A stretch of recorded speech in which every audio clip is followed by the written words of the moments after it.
tanda-tanda hati yang disinari cahaya Allah Subhanahu wa taala.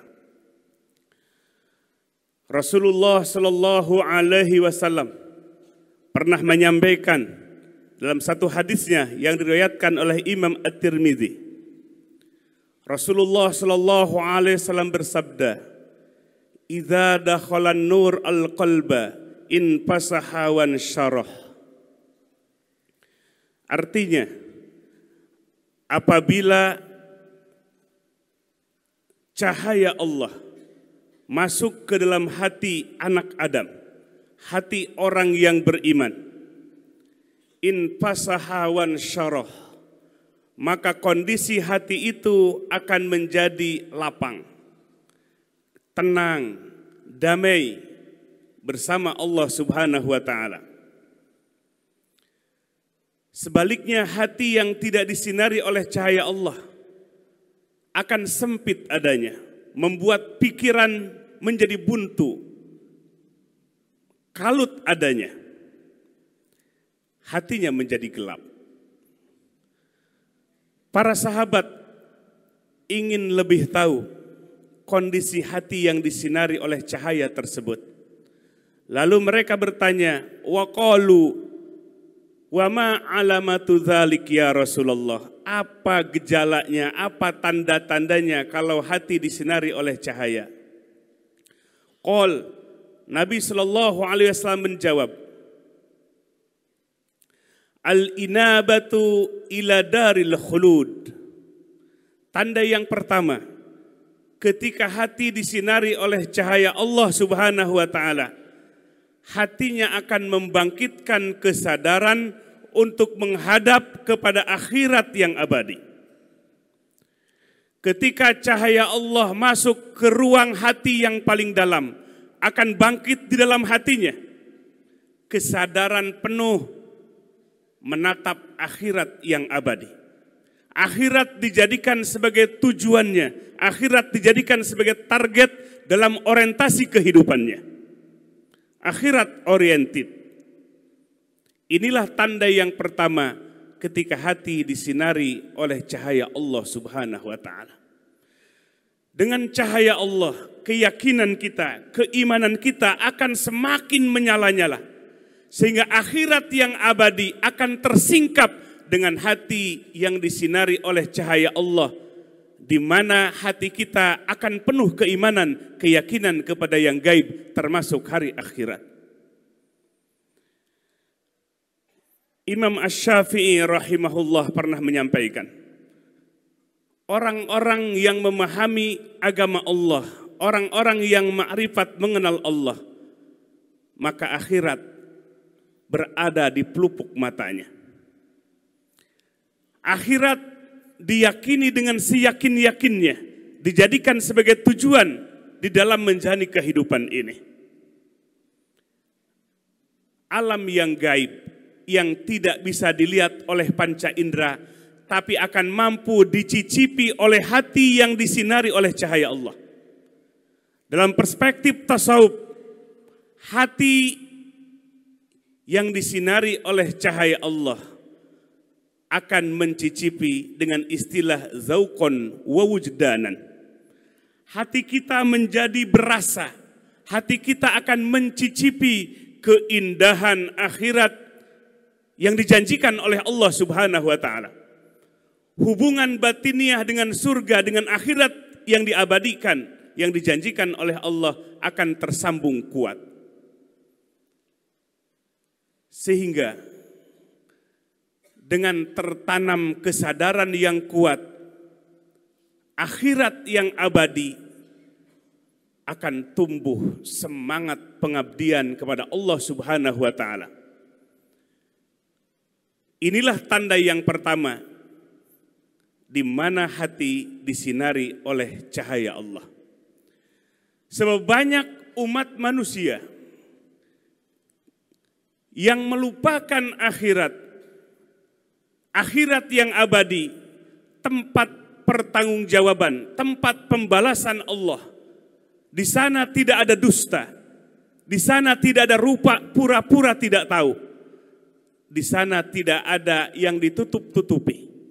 Semua dibuka oleh Allah Subhanahu wa taala, sebab di sanalah pengadilan yang sesungguhnya. Di sanalah mahkamah yang sesungguhnya, dan Allah bertindak sebagai hakimnya. Maka kehidupan akhirat yang abadi ini akan dijadikan impian, cita-cita terbesar bagi orang yang hatinya disinari oleh cahaya Allah Rabbul Izzah. Lalu Rasulullah Shallallahu Alaihi Wasallam melanjutkan alamat yang kedua, at-tajafi andaril ghurur. Hatinya akan waspada, hatinya akan memproteksi dirinya, menghindari, menjauhi dari tipu daya kehidupan dunia ini. Di mana Allah Subhanahu wa taala mengingatkan kepada kita dengan satu ayat, wa mal hayatud dunya illa mata'ul gurur. Tiadalah kehidupan dunia ini kecuali kesenangan yang mengandung tipuan. Telah banyak manusia di sepanjang kehidupannya yang tertipu dengan kesenangan yang sesaat ini, melupakan Allah dan hari akhirat. Jiwa, hati yang disinari oleh cahaya Allah akan tumbuh di dalam hatinya, dalam jiwanya, satu proteksi, kewaspadaan menyikapi kehidupan dunia ini sehingga tidak tertipu dengan kesenangan yang ada di dalamnya. Pengertian at-tajafi andaril gurur ini dalam istilah terminologi tasawuf disebut dengan zuhud ani dunia. Dunia bukan tidak boleh dimiliki, jabatan bukan tidak boleh dimiliki, harta kekayaan bukan tidak boleh dicari. Orang yang zuhud, di mana harta kekayaannya, di mana jabatannya, ilmu dan seluruh yang Allah titipkan kepada dirinya dijaga sebagai amanah, bentuk amanah dari Allah Subhanahu wa taala. Ia tidak akan berani mengkhianati kepercayaan dari Allah Subhanahu wa taala. Dari diri yang paling dekat, seluruh panca inderanya, matanya, telinganya, mulut, tangan dan kakinya dipahami dengan sesungguh-sungguhnya ini adalah titipan amanah dari Allah. Tidak akan pernah mengkhianatinya, menyalahgunakannya dalam kehidupan ini. Termasuk hartanya, jabatannya, keluarganya tidak akan disia-siakan, dikhianatinya. Tapi itu semua akan dijaga dengan sebaik-baiknya, amanah kepercayaan dari Allah. Hartanya akan dipakai di jalan ibadah. Hartanya dipakai sebagai media sarana bersyukur kepada Allah Subhanahu wa taala.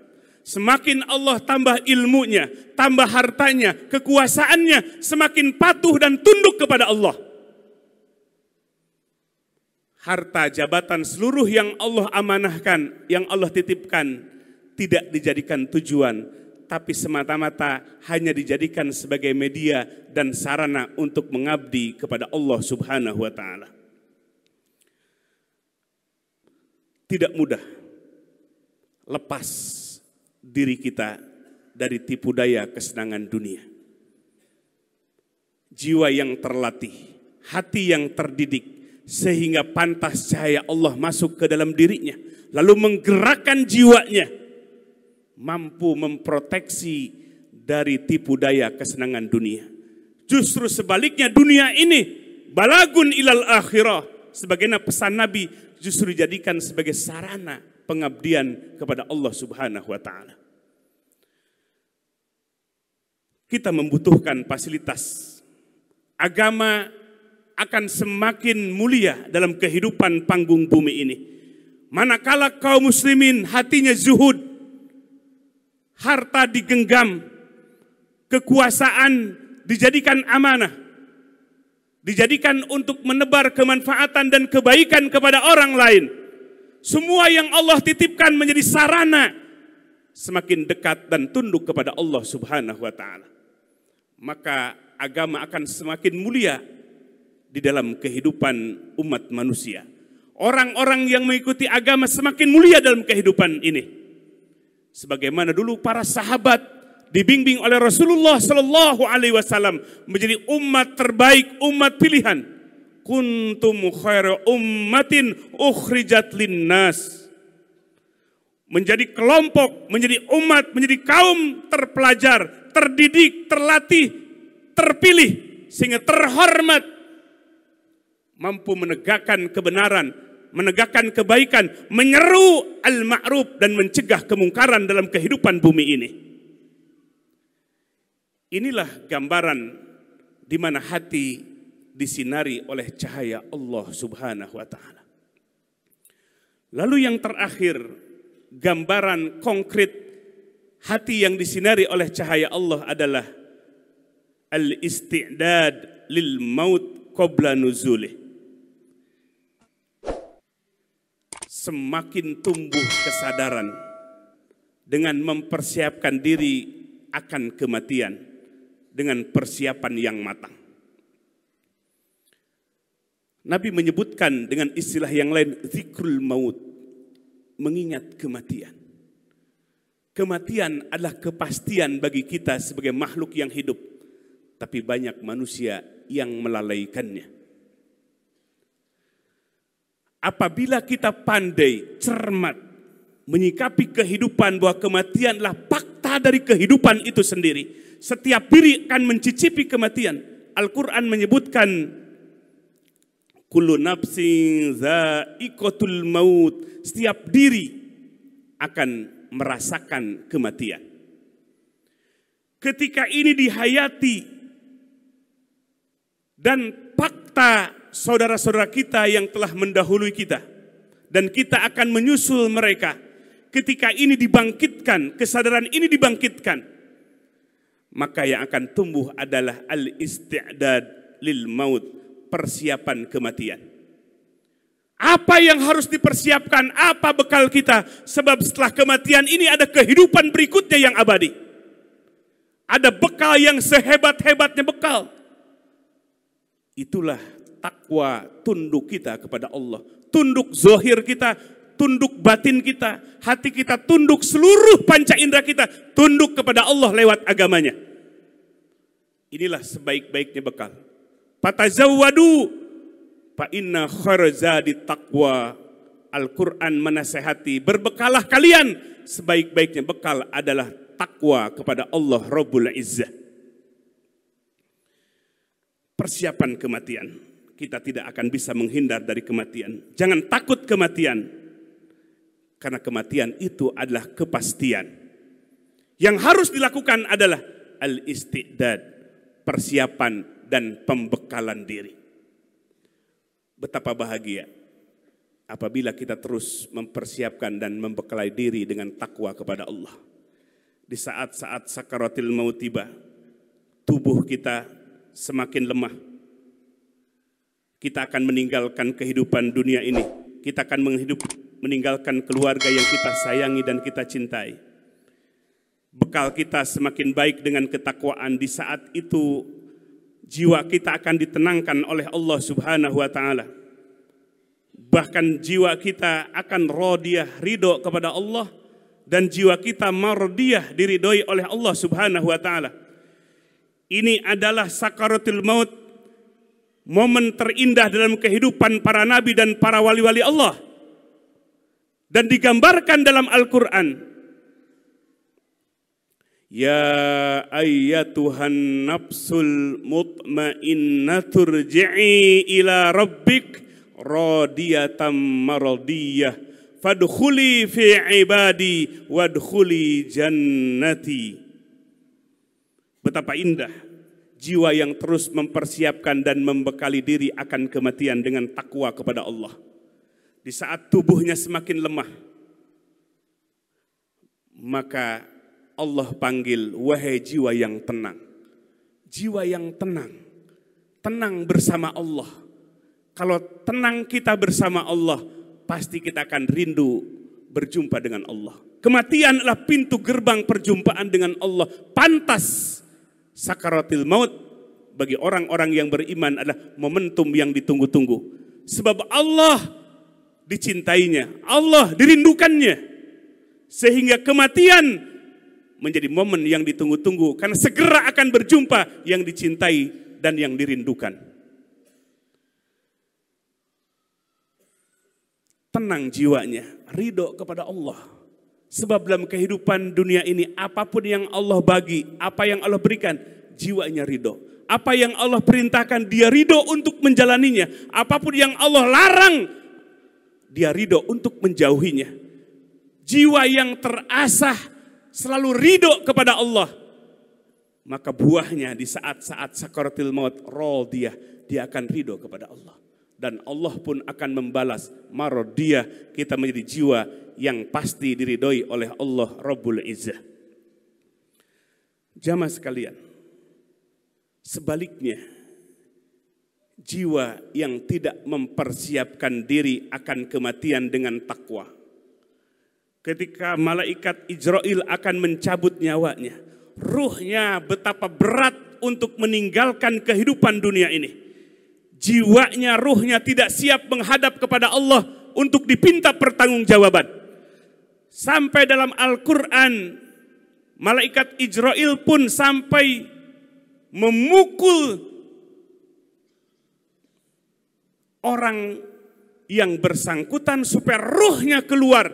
Ruhnya dipaksa supaya keluar meninggalkan jasad dan kehidupan dunia ini.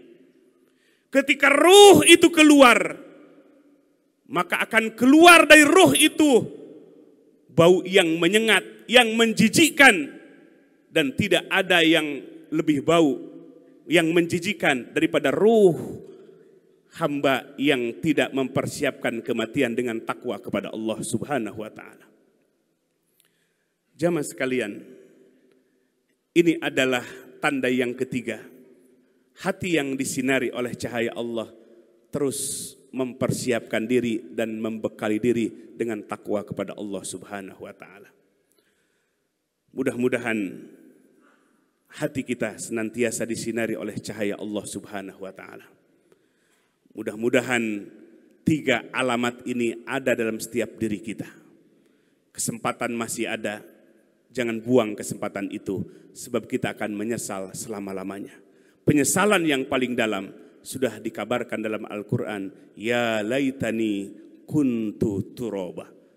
Wahai Tuhan, kalau demikian lebih baik aku jadi tanah saja ketika dulu hidup di dunia. Penyesalan yang dalam ini sudah digambarkan dalam Al-Quran. Mudah-mudahan kita terhindar dari penyesalan dan justru Allah berikan kebahagiaan kepada setiap diri kita.